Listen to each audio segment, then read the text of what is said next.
చేస్తాడేమో అని చెప్పేసి అటు కూడా పాల్గొట్టారు. మొత్తం చుట్టూ వేసుకున్నది. పుణ్యానికి వచ్చిన కబ్జాను వదిలేశారు. మా దగ్గరకు వచ్చేదానికే ఇట్లా చేసినారు. మేము వచ్చి 15 సంవత్సరాలు అయిందన్న. అప్పటి నుంచి లేని అబ్జెక్షన్ 2 ఇయర్స్ నుంచి వస్తుందని చెప్తున్నాడు ఆ చిరంజీవి అన్న అతను. ఆడేం చేస్తాడో ఎవరికి తెలియదు. అపార్ట్మెంట్లో ఉంటాడు. ఆ కాలనీకి ప్రెసిడెంట్ అంట. మరి వాడు ఏం చేస్తాడు అనేది తెలియదు. నేను మర్చిపోయినా, ఇవి అసలు రోడ్డు అవ్వవు, డ్రైనేజీ లైన్లు. ఈ పైనుంచి వీళ్ళు ఏమైనా పడేస్తారనేసి మేము సేఫ్టీ కోసం వేసుకున్నాము. పైనుంచి అన్ని వాటరు, డ్రైనేజీ నీళ్లు, ఇగో లైన్లు ఇక్కడే ఉన్నాయి కదా, అవి మా తలల మీద పడతాయి అని సేఫ్టీ కోసం వేసుకున్నాము. ఎవరు జాగాలు కబ్జాలు చేయాలని మరీ అన్యాయంగా తీస్తారు వాళ్ళు. గజాలు ఇస్తే అన్ని గజాలు స్లాబ్స్ వేసుకుంటామని కూడా చెప్పినాము. పైన నుంచి మాకు కిందకి సేఫ్టీ లేదనేసి అయినా సరే అబ్జెక్షన్ పెట్టేశారు. మరి ఏం చేస్తారేమో, ఒక్కడు కూడా నాయకుడు రాలేదు ఈ కాలనీకి. వెళ్ళి కలిసినాము. నిన్న ఎమ్మెల్యేని కలిసినాము. హైడ్రా ఆఫీస్కి వెళ్ళి వచ్చాము. మా కాలనీలోనే ఉంటారు. మా కాలనీ నాయకులే రాలేదు. పోలీస్ స్టేషన్కి వెళ్ళాము. అదేమంటేనేమో మీరు మేయర్ మనుషులు, మేయర్ పదవి ఉన్న రోజులు మీకు ఉంది, తర్వాత అయిపోయింది కదా మీకు తీసేసామని చెప్పారు. రోడ్డు పెంచుతున్నామని మాకు మార్కింగ్ ఇస్తే మేము ఎంతవరకు ఉందో అంతవరకు తీసేసేవాళ్ళం అన్న. మాకు ఏమి ఇంటిమేషన్ అనేది లేదు. మేము డ్యూటీలకు వెళ్ళిపోతాము. మాకు ఏం చేశారు, ఇంటిమేషన్ ఏమి ఇవ్వకుండా, రెడ్డింగ్కి ఏమి ఇవ్వకుండా ఇష్టం వచ్చినట్టు కూల్చేసేసారు. డ్యూటీలకు వెళ్ళా ఉన్నాం. ఆ రోజు వస్తున్నారంటేనే సామాన్ గీమని ఏం తీయమని చెప్పలేం. మీ స్తంభం ఉంది కదమ్మా, మీ లోపలికి రామని చెప్పారు. అయినా సరే మొత్తం వేసేసారు. చూడండి మొత్తం కూలిపోయింది. పోలీసులు అయితే ఆడోళ్ళు మరీ బీభత్సం చేశారు. వాళ్ళ దగ్గరికి వెళ్ళంగానే ఇట్లా కొమ్ము కాస్తున్నారు. మా దగ్గరికి రాగానే ఆడవాళ్ళు అందరు నేసుకొని పోండ్రా అని చెప్తున్నాడు ఒక అతను అయితే. మరి ఆయన ఎవరో కూడా మనకు తెలియదు. మేము అన్నాం కూడా, కాకి షర్టుకు కూడా విలువ లేదు, వీళ్ళు ఆడవాళ్ళు నేసుకొని పొమ్మంటున్నారని చెప్పామన్నా. మరి ఇంకేం చేస్తారనేది న్యాయం ఇంకా లేదు. ఒక వారం టైం ఇమ్మన్నారు. రేపు సోమవారం దాకా చూస్తాము. ఏది జరిగేది ఉంటుంది మళ్ళీ హైడ్రాకి వెళ్తాము. ఇప్పటికే రోడ్ల మీదనన్నా ఒక్కళ్ళు కూడా వచ్చి పలకరించింది లేదు. నిన్న అనంగా వెళ్ళాం. డిప్యూటీ మేయర్ నిన్న డిప్యూటీ మేయర్ కూడా కలిశాడు. కనీసం రాత్రికి రాన్న వచ్చి చూడు, నువ్వు ఇక్కడే ఉంటావు కదా మా పక్కన అని కూడా చెప్పిన. కనీసం వచ్చి చూడలేదు. ఏమీ లేదు. అసలు నష్టపరిహారం గురించే మేము మాట్లాడలేదు. వాళ్ళతో తీస్తామని ఇచ్చారు. టైం ఇచ్చారు. ఎవ్వరు లేరు. అసలు భర్తీ కాదు కదా, ఎవరు వచ్చి పలకరించే నాయకుడు లేడు. మా కాలనీ ప్రెసిడెంట్ సుబ్బారెడ్డి గారు అని ఉన్నారు. ఆయన ఒకడు వచ్చి ఆపితేనే ఈ 2 ఆగినాయి. లేకపోతే ఈయన అయితే 4 లక్షల మిషన్లు మొత్తం అందులోనే ఉన్నాం. ఆడవాళ్ళ అందరం ఇలానే ఉన్నాం. ఆడవాళ్ళని లాగేసి మరీ పోలీసు వాళ్ళు కబ్జా చేసేసారు.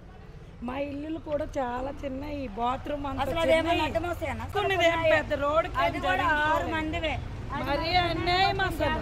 చూడండి. అదేమో 59 జీవో అని చెప్తున్నారు ఎమ్మెల్యే వాళ్ళు, పోలీసు వాళ్ళే చెప్తున్నారు. అదేమో అని చెప్పేసి అటు కూడా పాల్గొట్టారు. మొత్తం చుట్టూ వేసుకున్నది. పుణ్యానికి వచ్చిన కబ్జాను వదిలేశారు. మా దగ్గరకు వచ్చేదానికే ఇట్లా చేసినారు. మేము వచ్చి 15 సంవత్సరాలు అయిందన్న. అప్పటి నుంచి లేని అబ్జెక్షన్ 2 ఇయర్స్ నుంచి వస్తుందని చెప్తున్నాడు ఆ చిరంజీవి అన్న అతను. ఆడేం చేస్తాడో ఎవరికి తెలియదు. అపార్ట్మెంట్లో ఉంటాడు. ఆ కాలనీకి ప్రెసిడెంట్ అంట. మరి వాడు ఏం చేస్తాడు అనేది తెలియదు. నేను మర్చిపోయినా, ఇవి అసలు రోడ్డు అవ్వవు, డ్రైనేజీ లైన్లు. ఈ పైనుంచి వీళ్ళు ఏమైనా పడేస్తారనేసి మేము సేఫ్టీ కోసం వేసుకున్నాము. పైనుంచి అన్ని వాటరు, డ్రైనేజీ నీళ్లు, ఇగో లైన్లు ఇక్కడే ఉన్నాయి కదా, అవి మా తలల మీద పడతాయి అని సేఫ్టీ కోసం వేసుకున్నాము. ఎవరు జాగాలు కబ్జాలు చేయాలని మరీ అన్యాయంగా తీస్తారు వాళ్ళు. గజాలు ఇస్తే అన్ని గజాలు స్లాబ్స్ వేసుకుంటామని కూడా చెప్పినాము. పైన నుంచి మాకు కిందకి సేఫ్టీ లేదనేసి అయినా సరే అబ్జెక్షన్ పెట్టేశారు. మరి ఏం చేస్తారేమో, ఒక్కడు కూడా నాయకుడు రాలేదు ఈ కాలనీకి. వెళ్ళి కలిసినాము. నిన్న ఎమ్మెల్యేని కలిసినాము. హైడ్రా ఆఫీస్కి వెళ్ళి వచ్చాము. మా కాలనీలోనే ఉంటారు. మా కాలనీ నాయకులే రాలేదు. పోలీస్ స్టేషన్కి వెళ్ళాము. అదేమంటేనేమో మీరు మేయర్ మనుషులు, మేయర్ పదవి ఉన్న రోజులు మీకు ఉంది, తర్వాత అయిపోయింది కదా మీకు తీసేసామని చెప్పారు. రోడ్డు పెంచుతున్నామని మాకు మార్కింగ్ ఇస్తే మేము ఎంతవరకు ఉందో అంతవరకు తీసేసేవాళ్ళం అన్న. మాకు ఏమి ఇంటిమేషన్ అనేది లేదు. మేము డ్యూటీలకు వెళ్ళిపోతాము. మాకేం చేశారు, ఇంటిమేషన్ ఏమి ఇవ్వకుండా, రెడ్డింగ్కి ఏమి ఇవ్వకుండా ఇష్టం వచ్చినట్టు కూల్ చేసేసారు. డ్యూటీలకి వెళ్ళా ఉన్నాం, ఆ రోజు వస్తున్నారంటేనే సామాన్ గీమని ఏం తీయమని చెప్పలే. మీ స్తంభం ఉంది కదమ్మా, మీ లోపలికి రామని చెప్పారు. అయినా సరే మొత్తం వేసేసారు. చూడండి మొత్తం కూలిపోయింది. పోలీసులు అయితే ఆడోళ్ళు మరీ బీభత్సం చేశారు. వాళ్ళ దగ్గరికి వెళ్ళంగానే ఇట్లా కొమ్ము కాస్తున్నారు, మా దగ్గరికి రాగానే ఆడవాళ్ళందరూ నేసుకొని పోండ్రా అని చెప్తున్నాడు ఒక అతను అయితే. మరి ఆయన ఎవరో కూడా మనకు తెలియదు. మేము అన్నాం కూడా, కాకి షర్టుకు కూడా విలువ లేదు, వీళ్ళు ఆడవాళ్ళు నేసుకొని పొమ్మంటున్నారని చెప్పామన్నా. మరి ఇంకేం చేస్తారనేది న్యాయం ఇంకా లేదు.